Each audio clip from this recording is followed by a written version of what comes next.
Following Dr. Calder's confrontation with General Immortus, he began to conceive his grand scheme. His world had been immeasurably transformed by unexpected events, catastrophes. He became interested in creating similar effects in others. Cliff Steele, international adventurer, daredevil. He remembers seeing Cliff Steele on TV. He was selfish, arrogant, overconfident, ill-educated. Dr. Calder read about Cliff's interviews and found him to be a loudmouth, misogynistic bore. And he wondered what would happen if he introduced a catastrophe curve into the life of such a man. What would happen, he wondered, to someone who had everything? What would happen if he took it all away? 80% burns, multiple fractures, massive internal damage. Cliff Steele's body was effectively destroyed. Only the brain could be saved, and, Calder must admit, he was delighted at the unexpected opportunity which catastrophe had given him.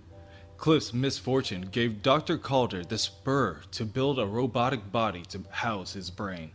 It was a magnificent challenge. He had been working on various cybernetic systems in an effort to fully understand the mechanisms of life. But to build a machine that could effectively house a living brain stretched his skills to their limit. There were a few bugs in the system. Dr. Calder made a wrong connection when he linked Robot Man's brain to the electronic spinal cabling, and he had briefly went berserk. An unfortunate incident which gave him the idea to install a failsafe option in any future body. All in all, it was a success. The old Cliff Steele was a monster. The new one learned kindness and compassion and selfless heroism. Next, Dr. Calder planned to create a second, more sophisticated Robot Man, and this time he chose a test pilot, Larry Trainer. Larry was very much like Cliff, successful, sure of himself, convinced of his own self-destiny. So, Dr. Calder sabotaged his experimental aircraft and waited to see what would happen. Admittedly, the result was a complete surprise.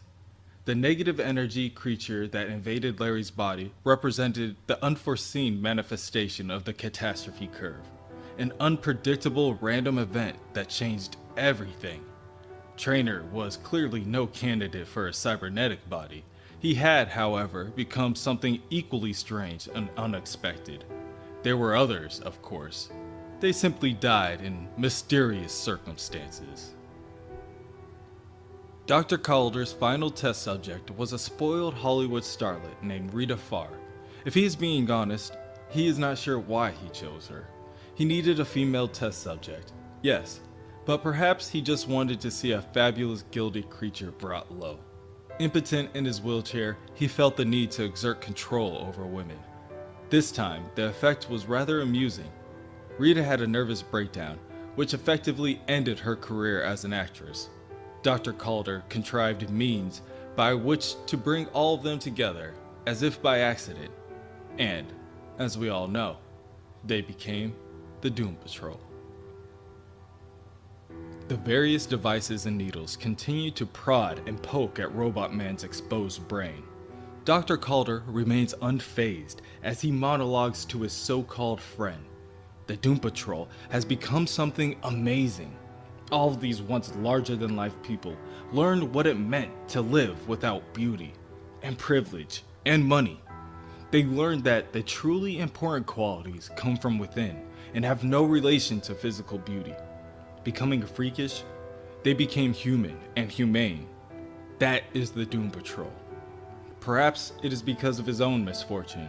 Dr. Calder wanted to show the world what freaks and cripples could do, that they had as much to offer as the able-bodied, if not more. Unfortunately, Dr. Calder felt he was losing sight on his original purpose. The Doom Patrol was becoming the focus of his life, to the detriment of his real work. He had to find a way out. Dr. Calder forced them into situations that grew increasingly more and more hazardous. The end was inevitable. Dr. Calder could not afford to get close with any of them. It could have ruined everything. When that island was destroyed, Dr. Calder was protected by a powerful shield. Dr. Calder had the opportunity to save Rita with the shield, but again, he wanted to see what would happen. For all he knew, the bomb could have triggered some fabulous new mutation, but it didn't, and Rita died. Dr. Calder mentioned earlier about his time in India. While in Calcutta, he met a young Asian girl named Arani. She was alone, abandoned, just one more face in India's teeming millions. No one saw her. No one cared what happened to her. An ideal test subject. To gain her trust and ensure that she would be protected, Dr. Calder went through some ludicrous marriage ceremony and then concocted a story which resulted in his return to the States. Before leaving, he dosed Arani with some of his longevity serum. It worked perfectly. At first. The serum was flawed and was eating her brain. Truthfully, it was better that Arani died when she did. Following the apparent death of the first Doom Patrol, Dr. Calder had teamed up with the government. It was important to make contacts and create new sources of income. That is when he created the new Doom Patrol. In a way, they were meant to be the forerunners of a new breed of human. And all this has brought Dr. Calder to today, and his plans for the future. It was only a minor accident that transformed Cliff and the others. Now, imagine a mass accident, a global catastrophe. What might happen then? How would humanity be forced to adapt? With the nanomachines, he can do it. He can remake the world and everyone in it. But would Dr. Calder survive? That is when it occurs to him that he could find a means by which he might download his consciousness into a superhuman physical vehicle, such as the creature he created. Some might call it hubris, but let them say what they like. He controls the nanomachines, and his critics have less than 60 hours in which to voice their obsolete opinions. Dr. Calder is not sure what kind of world will exist when he finishes, but he knows that it will be a better one for everyone. If Dr. Calder has any faith, he has faith in the unexpected, the unpredictable. He believes in the catastrophe. He welcomes it with open arms. At that moment, the bleached white android sparks to life and charges at Dr. Calder. Dr. Calder quickly turns and fires his revolver, but the automaton moves too quickly. It lands a powerful strike at Dr. Calder's ribcage. Dr. Calder lets out a cry in pain, but is silenced by the android's hands gripping around his throat. The android then attempts to claw at Dr. Calder's face and gouge his eyes out. The android's head begins to sprout horns, and Dr. Calder begins to scream. Then, it rips off Dr. Calder's head from its body and tosses it against the wall. Blood splatters everywhere. It spills out as the head topples around. An eye in the center of the forehead of the android melts open. The eye turns bleached white, and it fixes its gaze on Robot Man.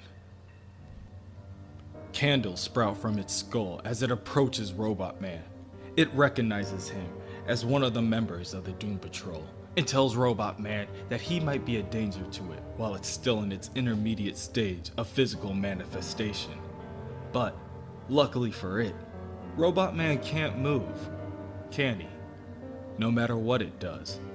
The creature clenches its large hand around Robot Man's exposed brain and tears it from its housing.